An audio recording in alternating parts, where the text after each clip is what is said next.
L'Alsace, c'est un truc à faire en France. Voilà, moi, ça fait déjà 2 fois que j'y suis allé et je vais y retourner encore et encore. Et dans cette vidéo, je vais t'expliquer, te donner plein de petits conseils, des tips pour organiser au mieux ton séjour en Alsace, entre le trajet, l'hébergement, les activités à faire suivant les périodes, à Noël, l'automne, le printemps, l'été, enfin bref. Il y a un peu de tout ça dans cette vidéo, donc c'est parti. Déjà, il faut définir un petit peu la durée idéal de ton séjour. Ça va dépendre de ce que tu veux faire. Si par exemple tu veux faire uniquement les marchés de Noël, rester 2 nuits, ça suffit largement pour faire la majorité des marchés de Noël. Après, c'est souvent redondant, répétitif et tout. Et c'est pour ça que quand tu vas à Noël, je te conseille souvent de faire certes les marchés de Noël, mais plein de petits trucs à côté, que ce soit la route des vins, des petites balades dans les montagnes enneigées, ça c'est absolument magnifique à faire. Donc voilà, comme ça on fait pas que les marchés de Noël qui sont évidemment blindés, alors que tout le reste c'est quasiment vide vu qu'on est en hiver donc ça caille et qu'il faut aller loin. Enfin bref, les gens ils préfèrent aller au marché de Noël, mais moi je préfère aller loin de la foule et donc c'est pour ça que je fais plein d'autres activités à côté. Qu'est-ce qu'il y a à faire en Alsace exactement? Alors tu as plusieurs grosses villes. Tu as Strasbourg à faire évidemment, tu as Colmar qui est très très joli de toute saison comme à Noël finalement. On a évidemment les petits villages, on a Rijkwier, Ribeauvillé, on a Keizenberg, il y en a évidemment plein d'autres. Alors si tu veux la liste complète, soit tu vas sur Google, soit tu vas dans le guide qui est dans la description. C'est un guide complètement gratuit sur comment organiser son voyage en Alsace et tout. Il y a tout ce qu'il faut savoir. Tu as aussi Mulhouse qui est sympa à voir avec ses 3 musées. Et tu peux aller un petit peu plus loin, tu peux aller un petit peu du côté de l'Allemagne. Et tu peux aussi aller un petit peu du côté de Bâle si tu es vraiment vers Mulhouse. Mais si tu loges vers Strasbourg, ça commence à être un petit peu loin. Tu as évidemment aussi des châteaux à voir sur les collines des Vosges. Enfin, moi j'appelle ça des collines parce que c'est pas si haut que ça. Le château du Haut-Keisenbourg, un truc comme ça. Très joli à voir apparemment. Et c'est entre Colmar et Strasbourg. Donc voilà, c'est on va dire un truc à faire. La deuxième chose, c'est de choisir un petit peu la bonne période. Quand est-ce que tu vas y aller? Si tu vas pour Noël, enfin la période de l'hiver, donc fin novembre, décembre, c'est les marchés de Noël, c'est l'occasion d'y aller. Ensuite, on a toute la période de janvier-février qui est un petit peu morte, il n'y a pas grand-chose à faire là-bas. On arrive au printemps, tu as toutes les belles balades à faire, retourner dans les villages parce que c'est pour regarder. L'été, c'est à peu près pareil, avec beaucoup plus de balades à faire dans les Vosges ou des trucs comme ça, voire même du camping ou des trucs comme ça. Par exemple, au lac Blanc, le grand ballon, le petit ballon, et aussi d'autres un petit peu itinéraires de randonnée, que ce soit dans les Vosges ou du côté de l'Allemagne. Il y a pas mal de petits trucs à faire, il y a des petites collines, montagnes là-bas aussi à faire. L'automne, c'est plus pour les vendanges, parce qu'on a la route des vins là-bas, donc ça peut être vraiment un truc hyper intéressant à faire. Donc tu peux voir un petit peu le processus de fabrication, tu as les vignes, tu as les couleurs qui sont super belles. Quand tu vas dans les montagnes et tout, tu as accès à tous les panels de couleurs, orange, jaune, rouge et tout. Ça. Enfin, c'est un truc à voir finalement. Et pour ça, je te conseillerais la forêt de Haguenau. C'est un truc à faire là-bas. Où est-ce qu'il faut loger si on va en Alsace? Alors moi, j'ai fait 2 choses. J'y suis allé à chaque fois à Noël, dans la partie de Noël, le marché de Noël et tout. La première, c'est que j'ai logé à 20 minutes de Strasbourg, côté Allemagne. C'était 4 fois moins cher qu'à Strasbourg même. C'est hyper cher les Airbnb là-bas en centre-ville. Évidemment, c'est le marché de Noël, donc ils se font plaisir. Sinon, tu peux loger dans les banlieues un petit peu des villes. Loger dans la ville elle-même, c'est un petit peu plus compliqué parce que évidemment, en termes de transport, pour y aller, si tu vas en voiture, c'est compliqué d'en sortir, c'est compliqué de se garer. Sauf à Colmar où il y a un parking, le Saint-Josse, qui coûte 3 € la journée. Voilà, à Colmar, tu peux te garer à la limite. Mulhouse, j'étais dans la banlieue de Mulhouse aussi, donc il faut faire un petit peu du coup attention à la période dans laquelle tu es. Si tu es dans la période où les rues vont être blindées, il faut mieux se garer dans les banlieues et tout. Et quand tu vas dans les villes faire tes activités, tu prends les parkings payants, voilà, 3-4 heures. Voire même à Mulhouse, il y en a quasiment plein qui sont gratuits. Colmar, c'est 3 € la journée, voilà, faut pas déconner. C'est juste Strasbourg qui, lui, est payant et un petit peu cher. Mais du coup, si tu veux aller plus du côté de Strasbourg pour visiter la ville, le centre culturel, le Parlement européen, ce genre de trucs-là, reste de ce côté-là. Par contre, si tu veux faire un petit peu de tout, moi, je te conseille de loger vers Colmar à peu près. Colmar, pourquoi? Parce que Strasbourg, ça a 1 heure de route. Ça fait un petit peu loin, mais c'est l'autoroute. Mulhouse, ça a une demi-heure de route. Rijkwiel, ça a une demi-heure de route. La montagne avec la neige, ça a 45 minutes de route. On est un petit peu au centre de tout avec Colmar. Et surtout, Colmar, c'est absolument magnifique à voir, de jour comme de nuit. parce qu'il y a la petite Venise, les rues elles sont super jolies, il y a plein de trucs locaux là-bas, c'est une petite ville, enfin une petite moyenne ville, je crois qu'elle fait 70 000 habitants, donc c'est très sympa à visiter quand même. Si tu veux vraiment aller dans une immersion complète et tout, je te conseillerais de loger dans les villages, mais pas les plus gros, genre Rijswijk, Keizenberg, etc. Parce que du coup, les prix vont exploser là-bas. Enfin, après, ça dépend un petit peu de la période. Mais du coup, tu es vraiment dans une immersion complète. Mais voilà, tu fais vite le tour du village. Moi, Rijswijk, je l'ai fait en 2 heures, 1 heure et demie, je crois même.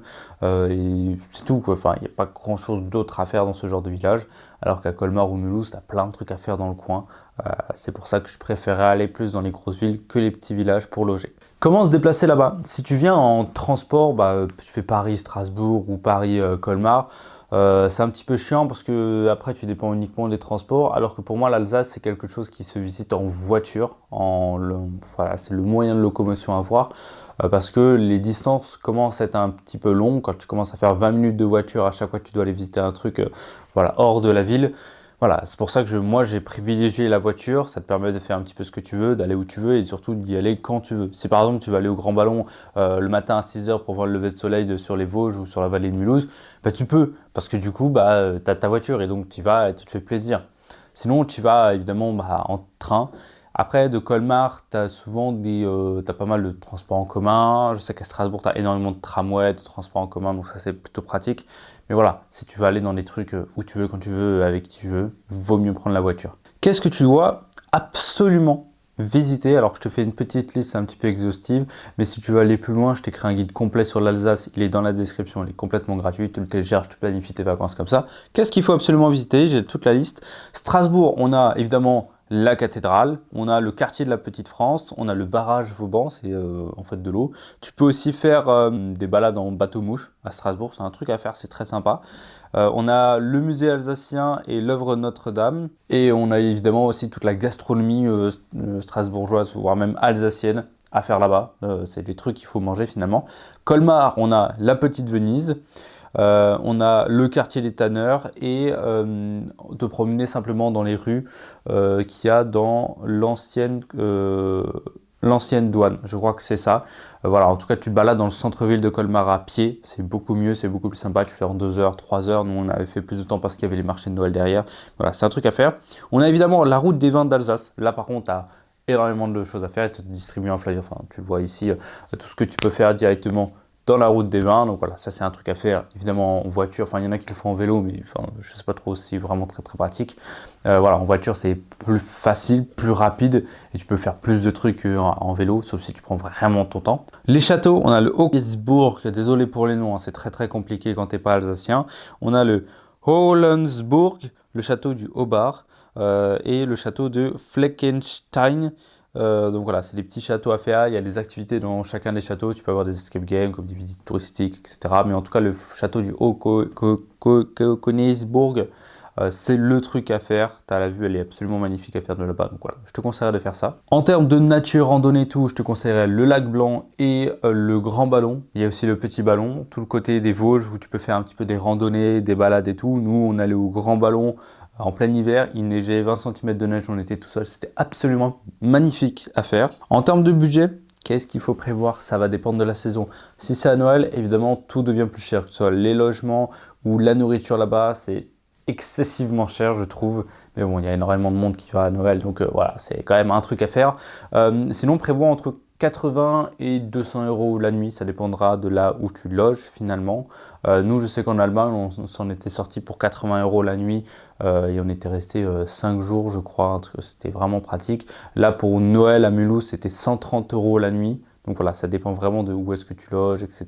Évidemment, les activités, ça devient payante. Hein, donc tout ce qui est visite et tout, tu peux être dans les tarifs entre 10 et 20 €, que ce soit les musées ou que ce soit les dégustations ou des trucs comme ça. Voilà, il y a un petit peu de tout ça. Évidemment, prévoir un budget pour la bouffe parce que on va bien manger là-bas, hein, c'est normal. Il y a un pass musée que tu peux prendre qui, je crois, qui fait 365 musées. Je crois que j'avais vu ça quand j'avais visité le musée de l'automobile à Mulhouse. Et du coup, ça te fait économiser pas mal d'argent si tu veux faire beaucoup de musées. Donc voilà, un truc à savoir. Et quelques conseils, si tu y vas à Noël, fais attention, réserve bien à l'avance. Ne cherche pas forcément à y aller en plein centre-ville, ça ne servira à rien. Moi, ce que j'ai fait, c'est que j'allais tout le temps dans la banlieue. C'est beaucoup moins cher. Tu vas en voiture, tu te gares à l'extrémité un petit peu de la ville. Tu as souvent des transports qui t'amènent en plein centre de la ville. À Mulhouse, on y allait à pied, 10 minutes à pied. Colmar, 5 minutes à pied, le parking 3 euros la journée, tranquille. Et Strasbourg, c'était soit à pied, soit avec les tramways dans les parkings faits exclusivement pour ça. Donc ça, c'est très pratique à savoir. Donc voilà, il faut quand même s'y prendre à l'avance. Et surtout à Noël, n'y va pas pendant les week-ends. Ça ne sert à rien. N'y va pas à l'ouverture non plus parce qu'il va y avoir trop de monde. Vas-y en semaine, c'est beaucoup plus pratique pour toi et les gens avec qui tu vas être. Voilà pour cette vidéo. N'hésite pas à t'abonner à la chaîne si tu aimes bien les voyages, tu as envie de voyager, d'apprendre comment mieux voyager, où voyager et tout, les petites astuces, les trucs qui sont pas très touristiques. Nous, on adore ça avec Emma. Si tu veux aller plus loin, je t'ai créé un guide complet sur l'Alsace, alors que ce soit dans la période de Noël, la période de l'automne, le printemps, l'été, bref, peu importe la période. C'est un guide complet qui t'explique où aller, quoi faire, quoi visiter, comment éviter tous les touristes pour que tu puisses avoir le voyage le plus cool possible, te sentir quasiment seul dans ton voyage, sans tous ces problèmes-là qu'on peut avoir quand on voyage dans des trucs trop touristiques. Donc voilà, c'est dans la description, c'est le guide le plus complet que tu peux trouver sur Internet. Et moi, je te fais de gros bisous. À très vite.